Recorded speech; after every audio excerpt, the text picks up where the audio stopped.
उद्या मंगळवारी म्हणजेच विनायक चतुर्थी आहे आणि एका महिन्यात 2 चतुर्थी येत असतात. एक विनायक चतुर्थी आणि एक संकष्ट चतुर्थी. अशा वर्षाच्या 24 चतुर्थी आणि अधिक महिना असेल तर 26 चतुर्थी असतात. तर आता उद्याच विनायक चतुर्थी आहे. मग या दिवशी आपल्याला कर्जमुक्त होण्यासाठी कोणता उपाय करायचा आहे किंवा महागणपतीचा, विनायकाचा, श्री गणेशाचा आपल्याला अभिषेक कसा करायचा आहे, अभिषेक करताना पाण्यात कोणती वस्तू मिक्स करायची आहे जेणेकरून आपल्या घरातील सगळे 7 जन्माचे दारिद्र्य दूर होईल, आपल्या पतीची, मुलाबाळांची प्रगती होईल. या सगळ्या गोष्टी आज आपण व्हिडिओमध्ये पाहणार आहोत.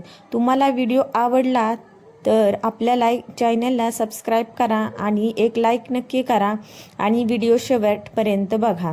तर उद्या विनायक चतुर्थी आहे आणि यासाठी बघा 19 तारखेला म्हणजे उद्या दुपारी 2:18 हे मुहूर्त चालू होईल, हा योग चालू होईल, जेणेकरून आपल्याला ज्या लोकांना या दिवशी उपवास करायचा आहे त्यांनी 19 तारखेला उपवास करायचा आहे आणि ज्यांना फक्त पूजा करायची आहे त्यांनी 20 तारखेला 10:56 ते 11:05 हा योग आहे. या काळातच आपल्याला गणपतीची पूजा करायची आहे जेणेकरून आपल्याला अक्षय पुण्याची प्राप्ती होईल. बघा हा योग जो येत आहे तो अधिक महिन्यात येत आहे, त्यामुळे ही चतुर्थी अतिशय पवित्र आणि सन्मानक मानली जाते. त्यामुळे हा योग आपल्याला सोडायचा नाही.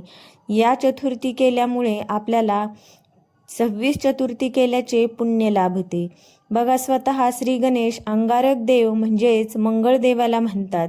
जो कोणी मंगळवारची अंगारक चतुर्थी करेल त्याला माझ्या सगळ्या एका वर्षातील जेवढ्या चतुर्थी येतात 24 चतुर्थी आणि अधिक महिना असेल तर 26 चतुर्थी, त्यांना या 26 किंवा 24 चतुर्थीचे अक्षय पुण्य लाभेल.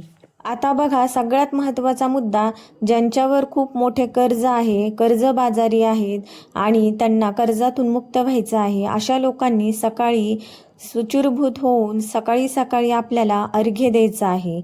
धरणी मातेला अर्घ्य द्यायचं आहे. अर्घ्य देताना एक तांब्याच्या पात्रामध्ये पाणी घ्या आणि त्याच्यामध्ये लाल कलरचे फूल मिक्स करा आणि कुंकू मिक्स करा आणि स्वच्छ ठिकाणी जाऊन आवळ्याचं झाड असेल किंवा पिंपळाचं झाड असेल त्याच्या खाली जाऊन किंवा जर तुम्हाला नाही जमलं तर तुमच्या घरीच स्वच्छ जागा बघून तुम्ही हा अर्घ्य देऊ शकता आणि धरणी मातेला तुम्ही प्रार्थना करू शकता की हे धरणी माता, तू तर आमची आई आहेस, माझ्या सगळ्या कर्जाचा भार उतरता कर आणि मला आशीर्वाद दे, असा प्रार्थना आपल्याला करायची आहे. आणि त्यानंतर आपल्याला गणपतीचा अभिषेक करताना बघा अभिषेक हा खूप महत्त्वाचा मानला जातो. यामुळे आपल्या घरातील सगळे 7 जन्मीचे दारिद्र्य दूर होते आणि घराची सतत प्रगती होत राहते. त्यामुळे अभिषेक कसा करायचा हे खूप महत्त्वाचं आहे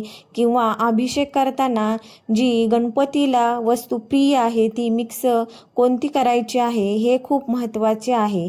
मग अभिषेक करताना श्री गणपतीची मूर्ती एका पात्रात घ्या आणि तांब्याच्या पात्रामध्ये पाणी घेऊन त्याच्यामध्ये थोडासा गूळ मिक्स करा आणि गणपती अथर्वशीर्ष म्हणत 1-1 चमचा पाणी घेऊन गणपतीला स्नान घाला, जेणेकरून गणपती प्रसन्न होतील. बघा हे गुळाचं पाणी तुम्ही रोज देखील हा अभिषेक करू शकता, जेणेकरून घरातलं दारिद्र्य संपेल आणि तुमची प्रगती होईल. बघा सोमवारी येणारा सोमप्रदोष, बुधवारी येणारी अष्टमी आणि मंगळवारी येणारी विनायक चतुर्थी किंवा अंगारक चतुर्थी करोडो सूर्यग्रहणासमान पुण्य देणारी, अक्षय फळ प्राप्त करून देणारी असते. त्यामुळे हा जो योगायोग येतो तो कधीतरी येत असतो. बघा हे शरीर आपले जन्मोजन्मी बदलत जाणार आहे, जसे आपण वस्त्र बदलत जातो आणि या शरीरासोबतचे जे नातेसंबंध नातेवाईक आहेत तेही बदलत जाणार आहेत जन्मोजन्मी. आपल्यासोबत फक्त राहणार आहे पुण्याचा साठा.